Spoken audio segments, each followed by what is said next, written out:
রত্ন স্নাত যেই জুলাই সনদ আমরা সামনে পেয়েছি, সেটাকে আমরা উপেক্ষা করে দেব কিছু কিছু জায়গায় আমাদের দ্বিমত আছে বলে, এটা আমার জন্য যুক্তিসঙ্গত না। সব ক্ষেত্রে যে আমি একমত তা না। আজকে গান দিয়ে এই অনুষ্ঠানটা শুরু হয়েছে, তাতে আমি খুব খুশি হয়েছি। আবার এই জায়গায় বসা একজনও নারী নেই, সেটাতে আমি হতাশ হয়েছি। এমনকি এই জায়গায় যারা আছে তারা একজনও নারী না। আপনারা ওখানেই থাকেন, সেটা পরিবর্তন করতে হবে। এবং শিবির জামাতের ক্ষেত্রে নারীর বিষয়ে কিছু অবস্থান রয়েছে যেটা আমি ঘোর বিরোধিতা করি। তারপরেও আমি আজকে এখানে এসেছি। সেটার কারণ জুলাই সনদটা এতই গুরুত্বপূর্ণ, এত গুরুত্বপূর্ণ যে আমার কিছু জায়গায় দ্বিমত থাকা সত্ত্বেও, ভিন্ন চিন্তা থাকা সত্ত্বেও আমার থাকা উচিত, আমাদের প্রত্যেকের থাকা উচিত। আমি যেই কথাগুলি বলছি সেটা বলতে গিয়ে আমি জুলাই যোদ্ধাদের স্মরণ করি, তাদের ত্যাগের কথা স্মরণ করি, তাদের সংগ্রামেরকে শ্রদ্ধা জানাই, তাদের সালাম জানাই। কিন্তু আমি মনে করিয়ে দিতে চাই যে এই যুদ্ধ কিন্তু শুধু 2024-এ হয়নি, তার অনেক আগের থেকে হয়েছে। এখানেই অনেকে যারা আছেন তারা অনেক আগের থেকেই তারা কিন্তু লড়াই করে যাচ্ছেন, এবং সেই লড়াইয়ের ফলেই কিন্তু আমরা এই জায়গাটায় আসতে পেরেছি। 2018-র কথা যখন বলি, তখন ছবি তুলতে গিয়ে, একটু আগে ফুয়াদ আমাকে জিজ্ঞেস করছিলেন আপনি ছবি তুলবেন না কথা বলবেন, আমি ছবি তুলি। এবং ছবি যখন তুলছিলাম, রাজপথে যখন ছিলাম, চারিদিকে যখন টিয়ার গ্যাস ছিল, গোলাগুলি হচ্ছিল, তখন ছাত্রছাত্রীরা একটা প্ল্যাকার্ড হাতে নিয়েছিল, যেটা আমাকে ভীষণভাবে স্পর্শ করেছে। এই সরকারের মেরামত চাই, আমরা দেশের মেরামত চাই, রাষ্ট্রের মেরামত চাই। মেরামত জিনিসটা তো অত্যন্ত গুরুত্বপূর্ণ, এবং আমরা একটা দেশ পেয়েছি, এখনও এই দেশে অনেক সমস্যা রয়েছে।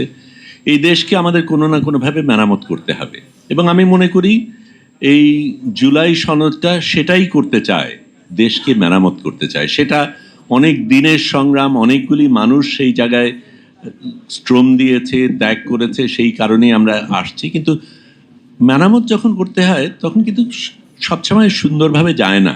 রাস্তাঘাট মেরামতের ক্ষেত্রে তো আমাদের সমস্যা হয়, সেটার ক্ষেত্রে কিছু কিছু মানুষের একটু বেশি সমস্যা হয়। তারপরেও বৃহত্তর স্বার্থে যে জায়গায় আমরা পৌঁছতে চাই সেটার কথা ভেবে আমরা মেরামতটা করি। এখন কিছু কিছু জায়গায় সমস্যা আছে বলে আমি মেরামতটাকে বাদ দিয়ে দেব, এটার কোনো যুক্তি আমি দেখি না। আমি জুলাই সনদ নিয়ে আলাদাভাবে বলতে চাই না, কারণ এখানে যারা বলেছেন খুব সুন্দরভাবে সেগুলি ব্যাখ্যা করেছেন, এবং সেখানে আমার প্রশ্ন করার বা বাড়তি কিছু দেওয়ার তেমন কিছু নেই।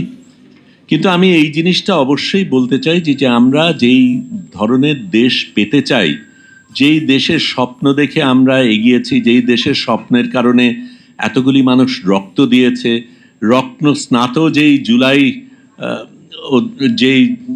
জুলাই সনদ আমরা সামনে পেয়েছি, সেটাকে আমরা উপেক্ষা করে দেব কিছু কিছু জায়গায় আমাদের দ্বিমত আছে বলে, এটা আমার জন্য যুক্তিসঙ্গত না। দ্বিমত থাকতেই পারে এবং থাকবে, সেটাই হওয়া উচিত, যে কোনো গণতন্ত্রে সেটাই হওয়া উচিত।